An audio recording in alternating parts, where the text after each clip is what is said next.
Hi, I'm going to explain how to assemble and use the Thoracentesis trainer. The concept is similar from most of the trainers where things are held together by pressure and tension as opposed to fittings themselves.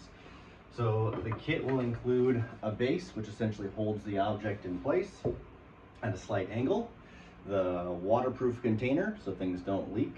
There's a little lip inside so that the phantom material and ribs fit inside snugly to a fixed position. And then a port through one side if you end up needing to adjust what goes inside. Inside the containers where you'll place things you want to see inside the thorax. So if you want to put in an example of a lung tissue of different disease, the ribs themselves, different tissue thicknesses, which can be thin or thicker to demonstrate obesity level, and different types of ribs, which can be made to create different pathologies and spaces and difficulties. And you're going to get a couple of different models, and you can pick and customize for straight ribs, curved ribs, pediatrics, etc. The basic concept is that this rigid container holds the soft container, everything fits inside, and a cap basically seals them together under pressure. The easiest way to assemble this device is to simply slide in the rubber compartment and push it to the bottom. That way you can get the port exposed on the top. There's just a vent hole in the back so you can see how far back you've gone. The next concept is to introduce ribs. So ribs can be very thin, which you need to do if you're going to couple it with a very obese piece of tissue, the combined height of which needs to be an exact 1 inch in order to fit inside the snug area. Zoom in.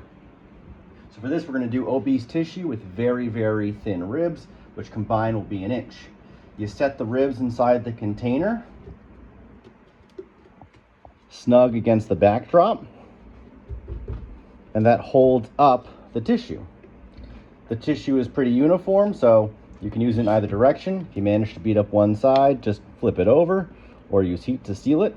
Pull the lip up and around the tissue itself, and that makes a nice snug fit.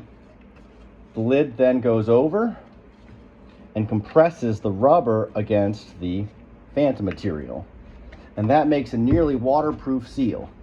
Over time, if you jab it a bunch, move it a bunch, shake it a bunch, the lid will slowly come loose. You just got to push it back if that happens. It's best to keep it on a mat that can absorb small drops here or there. In the course of a day of use, you might get a single drop of water or two spilling out on the surface, so a towel or a chuck will work well. If you need to fill more fluid content, you can fill it through this port, which is the lure port. You can also create the change in the contents of the fluid this way by adding some colored water. And at the end of the day, you simply just repeat the process and disassemble. When you do fill with water for the first part of the day, it is much easier to just fill it as a single container. Go to the sink, fill the thing up to just before the rib edge, put in your tissue, seal it up, and then you're good to go. Filling through this port takes time with a syringe, but can be done much faster with an IV bag full of fluid. So if you do have an IV bag full of fluid, just hook it up and let it fill in over time.